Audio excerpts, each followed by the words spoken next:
Hi, I'm Daniel Frankel, co-founder and publisher of NextTMT. On behalf of StreamTV Live, we're here today with Christy Tanner. Christy is the chair of a new fast called Swerve Sports. Hey Christy, how are you? I'm great. I love to be at StreamTV. Can you tell us just real briefly what Swerve Sports is? It's a fast channel dedicated to women's sports, but maybe fill us in a little more. We're 100% focused on women's sports, especially live women's sports. We've done research into Gen Z, and it's a fascinating generation, and we really want to super serve their sports needs. So I saw you're speaking here at the show. What is your engagement? I'm talking about the future of sports, streaming, Gen Z, and women's sports. So we have some fascinating stats. Gen Z is a very different and dynamic generation, and I want to tell you what some of our learnings are. Okay. So first off, we found that 71% of Gen Z begin their discovery journey on social and YouTube. That's for every type of media, from music to TV shows to sports to podcasts.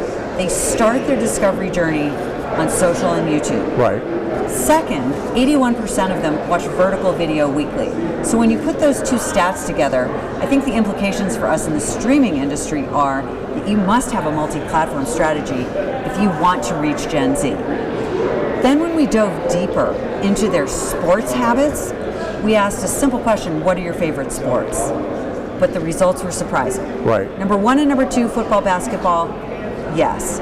But number 3 is combat sports. Okay. Boxing, MMA, Muay Thai, Jiu-Jitsu, etc. Is this cross male and female, or? This is for both men and women. So to break it down, Yeah. Gen Z's favorite sports played by men are football, basketball, combat. Mm-hmm. Gen Z's favorite sports played by women, basketball, gymnastics, combat. So combat was number 3 for both men and women. Okay. Then when you want to add one more interesting statistic to that, when we broke it down by women and men responding, among women, combat is their 5th most popular sport. But what's also interesting about this is that some of the traditional beloved sports are not showing up in the top 5. Really? Like what? Baseball, soccer, not showing up in the top 5. Wow. For Gen Z's favorite sports. What does show, but beyond combat sports, what does show up? Well, football, basketball, gymnastics, right, combat, etc. Okay. So, but let's frame this another way. Right. For some people, that's bad news that basketball and soccer don't show up in the top 5. I would look at that as an opportunity, and I'd pair it with those other statistics about where Gen Z is spending time. An opportunity how? An opportunity to reach them. What these statistics point to is that everybody needs a multi-platform strategy. Right. If you are not pursuing a multi-platform strategy, regardless of whether you're a brand, a marketer, a content creator, a platform, a programmer, you're not reaching Gen Z. Right. And they will come to your streaming platform. They will come to your movie in real life. They will watch your sport, but you really need to super serve them, and you need to market to them where they're spending the most time, and that's on social, YouTube, and with vertical video. So we all have to get good at that. Can we drill down a little bit on social? Are we talking TikTok, X? Where are they right now? Well, yeah. I mean, let's put it this way. On social, the top platforms are Instagram and TikTok, and then there's YouTube, which is sort of a hybrid. I mean, it is both a social platform and a streaming platform. Right. And it sort of gets counted in both categories. So backing up a little bit, and your study belies this notion. There's this, I've heard this, it's anecdotal, but that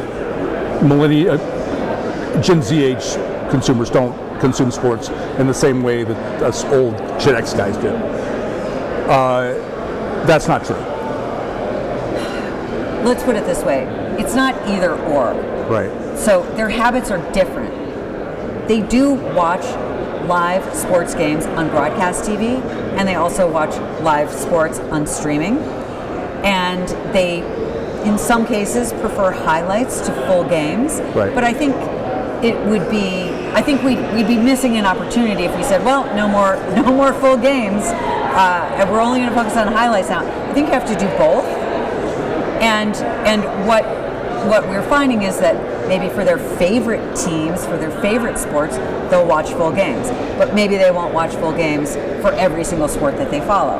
Another interesting stat that we uncovered is that for Gen X, on average, Gen X follows 3 sports. Right. For Gen Z, that number's 4.7. So Wow. they have an ability to do a lot of things at the same time.